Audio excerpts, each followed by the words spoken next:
আসসালামু আলাইকুম। আমি আব্দুল্লাহ বিন জাহিদের আম্মু বলতেছি। আমার ছেলে রমিজউদ্দিনে পড়াশোনা করতো সেকেন্ড ইয়ারে। আব্দুল্লাহ বিন জাহিদ আমার বড় ছেলে। আমার দুইটা সন্তান। 5 তারিখে সকালে বের হয়ে দুপুরে বাসা যায়। আমি 5 তারিখে ওকে দুপুরবেলা নিজ হাতে তুলে খাওয়াই দিই। ও আবার 4:30টায় বের হয়। ওর সাথে আমার ফোনে 7:36 17 সেকেন্ড কথা হয়। সালাম দিয়ে জিজ্ঞেস করি, বাবা তুমি কোথায়? ও বলে, আম্মু আমি এয়ারপোর্টের মাথায় আসতেছি। উত্তরা মহিলা মেডিকেল থেকে 8:10-এ ফোন আসে, ও গুলিবিদ্ধ।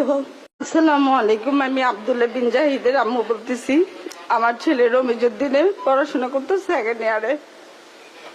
আব্দুল্লাহ বিন জাহিদ আমার বড় ছেলে। আমার দুইটা সন্তান। 5 তারিখে সকালে বের হয়ে